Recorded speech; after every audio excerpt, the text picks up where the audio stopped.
Hello दोस्तों, आज का हमारा विषय है कटिंग टूल। कटिंग टूल में आज हम हेक्सा के बारे में जानने वाले हैं। हेक्सा जो होता है यह दो पार्टों से मिलकर के बना होता है। सबसे पहला होता है फ्रेम, दूसरा होता है ब्लेड। फ्रेम और ब्लेड के मिलने के बाद यह क्या बन जाता है, हमारी हेक्सा बन जाती है, जहाँ जिसे हम आरी के नाम से भी बुलाते हैं। तो हम सबसे पहले हम बात करेंगे हेक्सा फ्रेम की। हेक्सा फ्रेम जो होता है यह माइल्ड स्टील का बनाया जाता है और इसकी जो ब्लेड होती है यह हाई कार्बन स्टील की होती है। इसको हार्डवेयर टेम्पर किया जाता है, जिसके बारे में हम थोड़ा आगे जानेंगे। लेकिन इससे पहले हम बात करते हैं हेक्सा फ्रेम की।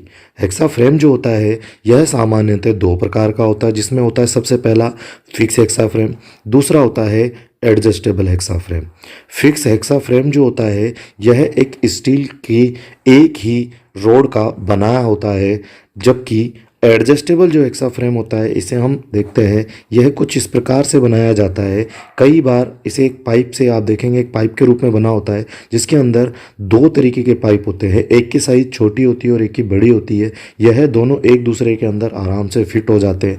लेकिन साथ में इसमें क्या किया जाता है, कुछ भागों पर ड्रिल किया जाता है। जैसे आपने सुना होगा कि जो हेक्सा ब्लेड आती हैं यह सामान्यतः 6 इंची, 8 इंची, 10 इंची, 12 इंची में हमें मिलती है। तो यदि अगर हमारे पास क्या है कि 12 इंची, 8 इंची या 10 इंची अलग अलग साइज की कोई भी ब्लेड हमारे पास है, तो अगर हमारा काम वहाँ रुक रहा है तो हम वहाँ पर इस एडजस्टेबल फ्रेम को काम में लेकर के हम क्या कर सकते हैं, अपने उस कार्य को पूर्ण कर सकते हैं। या हम ये कहें कि हमारे कार्य में बाधा नहीं आएगी यदि हमारे पास एक ही साइज़ की ब्लेड ना हो, तो भी हमारा काम हो जाएगा।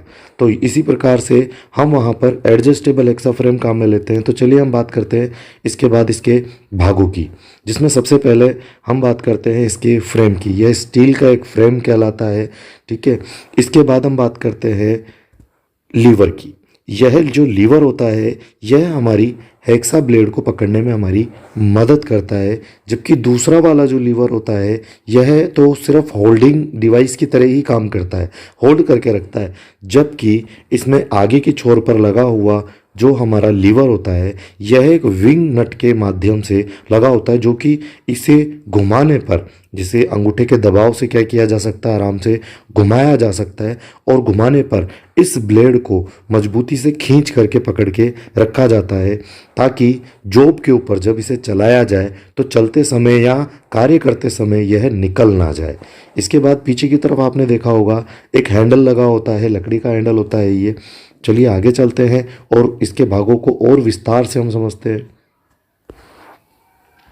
जी हाँ, इसके भागों के बारे में जानते हैं। तो सबसे पहले देखिए, यहाँ पर आपने देखा होगा कि जो हमारा एडजस्टेबल जो हमारा हेक्सा फ्रेम होता है वहाँ पर इस तरीके का एक एडजस्टिंग स्क्रू दिया जाता है, जिसके माध्यम से हम यहाँ पर जब देखेंगे तो अलग अलग दूरी पर क्या होता है, इस फ्रेम के अंदर एक होल होता है, ताकि आप ये जो ब्लेडें हैं इन्हें अलग अलग साइज़ों पे काम में ले सकते हैं।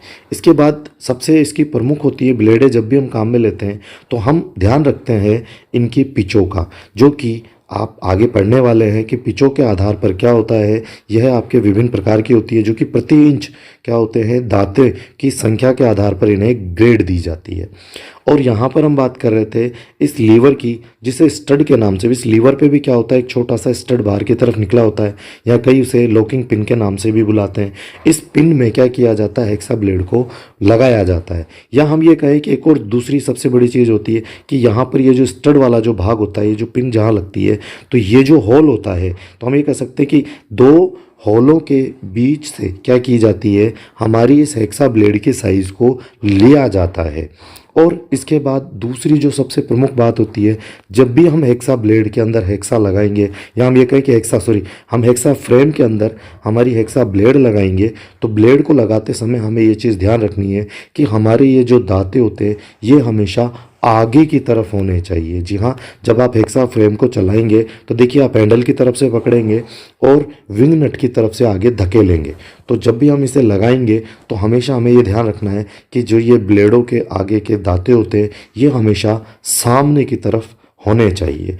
और दूसरी सबसे प्रमुख बात, कई बार हमारे एग्ज़ामों में क्वेश्चन पूछा जाता है कि जो हेक्सा ब्लेड होती है, इनके जो ये दांतों की डिग्री होती है, ये कितने डिग्री पर सेट किए जाते हैं।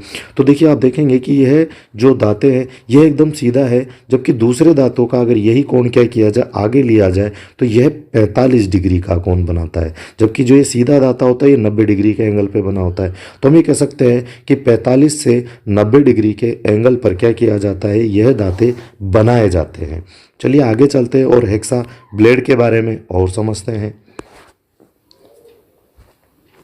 इसके बाद हम बात करते हैं हेक्सा ब्लेड के प्रकारों की, या हम ये कहें कि हेक्सा ब्लेडों को और किन किन आधारों पर बांटा गया है। तो देखिए, सबसे पहले हम बात करते हैं इसकी हार्डनिंग के आधार पर। हार्डनिंग के आधार पर यह दो प्रकार से बांटा गया है। सबसे पहली होती है फ्लेक्सिबल हेक्सा ब्लेड। फ्लेक्सिबल मतलब इसे हम किसी भी तरीके से मोड़ सकते हैं। जैसे आप यहाँ पर इस इमेज में देख रहे हैं कि इसे इस तरीके से मोड़ के रखा गया है, ये टूटेगी नहीं, क्योंकि ये फ्लेक्सिबल हेक्सा ब्लेड है। यह हल्के कार्यों के लिए काम में लिया जाता है। दूसरी आती है आल हार्ड ब्लेड।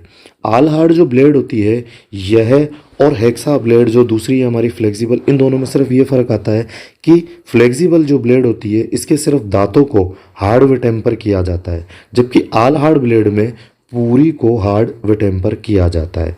जी हाँ, अब एक सवाल ये आता है कि फ्लेक्सिबल ज़्यादातर हम कहाँ काम में लेते हैं। तो हम ये कह सकते हैं हल्के कार्यों के लिए इसे काम में लिया जाता है, जैसे लकड़ी काटनी हो, या फिर हम ये कहें कि कोई सॉफ्ट मटेरियल जैसे कॉपर हो गया, एल्युमिनियम हो गया, इसे इसके द्वारा काटा जा सकता है। जबकि हमारी आल हार्ड जो ब्लेड होती है, इसे हम मेटल को काटने में काम में लेते हैं, जो कि हमारे टॉस हो जाती है, जैसे माइल्ड स्टील हो गई, ठीक है, इसे काटने में हमारी मदद करते हैं। आगे चलते हैं और अन्य आधार पर बात करते हैं। तो इसमें अगला आता है हमारे पास लेंथ के आधार पर, लंबाई के आधार पर, जिसके बारे में हमने इससे पहले भी बात की है कि लेंथ के आधार पर यह हमें 6 इंची, 8 इंची, 10 इंची और 12 इंची के आधार पर या लंबाई के आधार पर हमें मिलती है। इसके बाद हम दूसरी बात करते हैं, ये प्रमुख आधार होता है इसका, जिसको हम कहते हैं ग्रेड के आधार पर, चूँकि हम पहले बात ही कर चुके हैं कि इसमें प्रति इंचों के आधार पर क्या किया जाता है, दांतों की संख्या के आधार पर यह ग्रेड दी जाती है। जी हाँ, 1 इंच में कितने दांत हैं। जैसे सबसे पहले आप देखेंगे कि यदि किसी ब्लेड के अंदर 1 इंच में 14 दांतें हैं, तो वह कोर्स ब्लेड कहलाती है, जिसको हम सॉफ्ट मटेरियल काटने के काम में लेते हैं। इसके बाद दूसरा आता है मीडियम।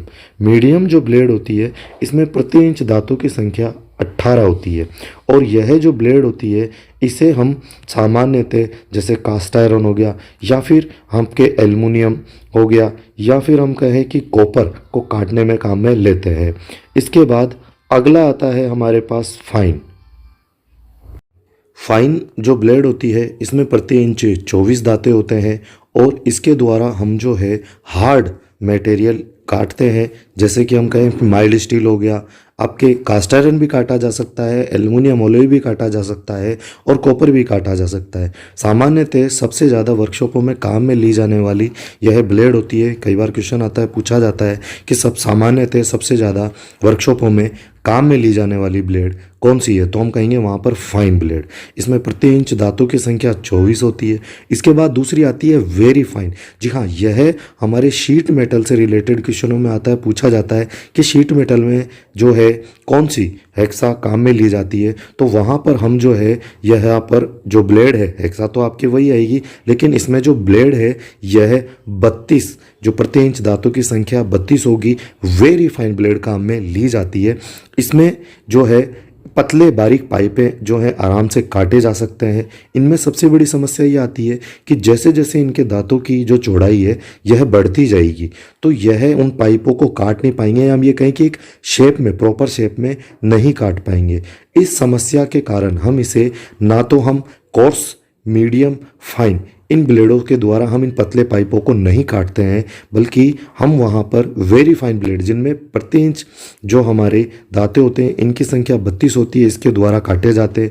पास पास में दांतें होने के कारण यह सही तरीके से, या हम ये कहें कि फिनिशिंग के साथ क्या करती हैं, हमारे जॉब की कटिंग करती हैं।